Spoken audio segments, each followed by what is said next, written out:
Threshold number 3, written by Keith Giffen, art by Tom Rainey and Phil Winslade. Last issue we had Captain K-Rot threading Blue Beetle over to Jediah Call, and because Blue Beetle and Green Lanterns have beef, Blue Beetle immediately started attacking.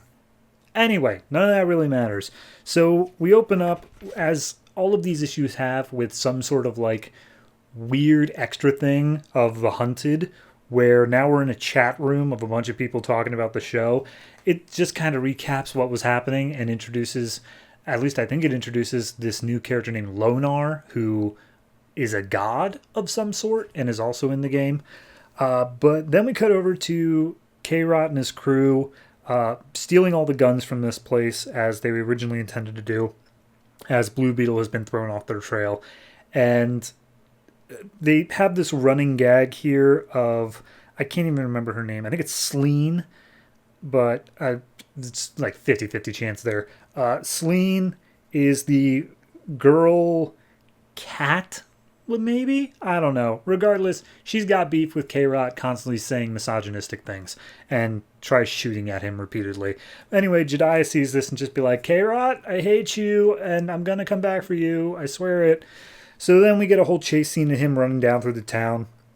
The Scarab suit is chasing after him because, if you remember, Jaime is actually unconscious in there and the Scarab's just acting on his own. And everyone's like, oh my god, are we on the show? This is great. Hey, we might be on the show. But then as they make their way through, Beetle's just kind of like killing everybody in the way. So not happy for too long. And Jediah is just looking for anybody to give him some sort of weapon that he can use against the Beetle. But the only thing he manages to get out of it is a meat cleaver. And so he manages to make his way into a back alley where he's immediately stopped by a hunting crew that are like, hey, we saw you on the stream and we're going to take you out. We're going to get the bounty. When all of a sudden the Beetle comes out. And they're like, oh, Jesus Christ, we got to kill that thing first.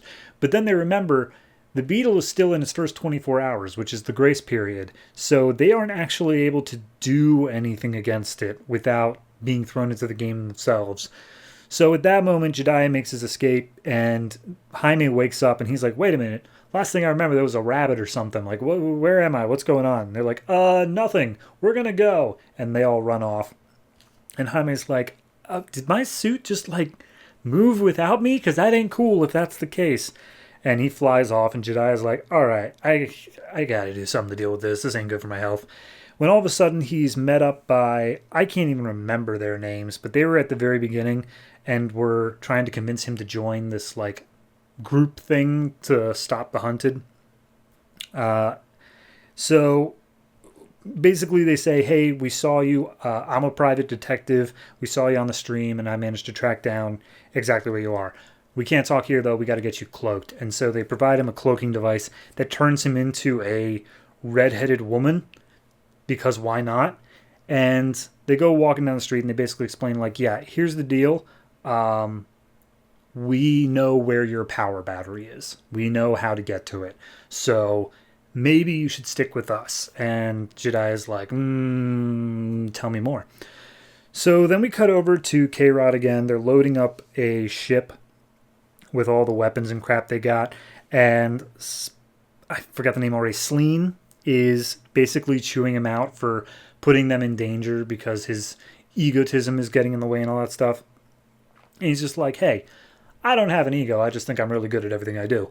And she chews him out for selling out Jediah. And it's like, look, we're not friends anymore. Not after what just happened there.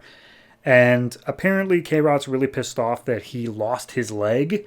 And he's still looking to get revenge on the guy who took it. And then Sleen calls him out for hanging out with a guy named Branks Rancor, who's apparently the one who's making him misogynistic. And he doesn't know the meaning of the word, so then she defines it. And he's like, okay, and your point is? So then they start getting fired at again. And I say they because there's also Pig Iron there. So then this random dude shows up, and he wants to talk to them. And he's just like, oh, I can give you 50,000 credits. And he's like, all right, you're really going to make me stop? Fine, whatever. He reaches out his head, apologizes to Sleen, and that makes her stop shooting. And the guy hands over an image of the power battery and says, we want you to get this. And the K-Rot's like, oh, is your guy a collector? Because it's not going to be any use without the ring. Like, I hope you understand that. And he's like, oh, yeah, you could say collector. So then we cut over to Stealth, who is in a bar along with Space Ranger, and she's just devouring a bunch of food. And she's like, everyone's apparently getting grossed out with how fast she's eating. But then she's like, all right, look, I'm done. What do I owe you? And it's like, oh, well, you don't owe us anything. I'm not talking about credits. I mean, you brought me here for a reason. What's up? And basically they make the point that this is a safe zone. There's no way that anyone, it's a blind spot that the system can't find them with. And Stealth's like, nah, that doesn't exist. Because like they're constantly checking up on their targets to make sure that they are not in, hospitality. And she gets a brief flashback of some family being arrested, which leads me to believe that she's already been in a quote-unquote safe zone before. So she's like, yeah, I'm not going to stay. Then they call her actual name, Pamiera Sin, which not too fond of. One of the girls keeps on just basically heckling her the whole time. And so Stealth's like, I'll talk to you guys if we throw her out of the bar. And so they do. And the girl's pissed off about it. It's like, all right, screw it, whatever. You're a psycho anyway. So then they get to the actual plan. And the actual plan is, hey, look, we've got fans. Being a member of the show, also a blonde dude walks in who I know I've seen before, but screw me if I try to remember it. We've got fans. They love to watch us. What if we could turn our fans against the show because they'll listen to us. They'll hear out what we have to say. We just have to use our celebrity status for a higher goal. And she's like, that is the dumbest thing I've ever heard in my life. I'm out. And she leaves and just like, oh, yeah, no. So she's definitely on board. Space Ranger's like, doesn't seem like it. It's like, well, it could have been worse. She could have been laughing in our faces. And as she's leaving, we see she gets jumped by the girl who got thrown out of the bar earlier.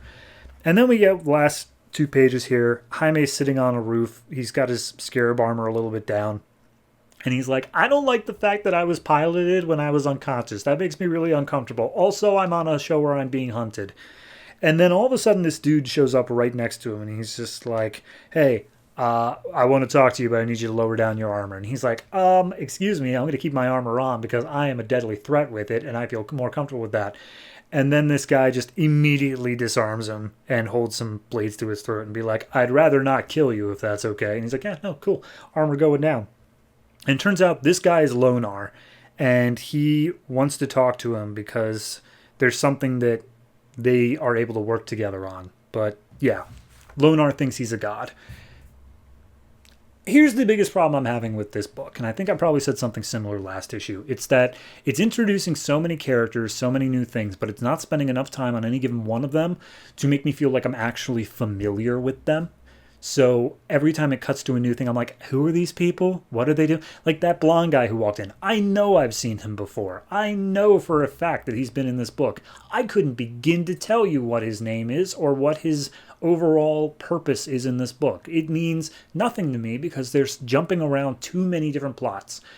Honestly, I'd cut the K-Rot thing entirely. It's out of place. It's weird. Focus on the other characters more. Maybe it'll turn out to be something bigger in the end, but right now it just seems like the comedic relief storyline, and it's not really needed. So, yeah, I gotta give this one... I gotta give it like just a straight 5. And it's really disappointing to me. I really wanted this book to be something cool. Doing like, it's Hunger Games. Hunger Games was literally coming out as this book was being written, so clearly it's the same thing, but it is still... something fresh in the DC universe. And I just wish it was handled a bit more deftly, I guess. So yeah, 5 overall. We'll see if they can turn it around next issue.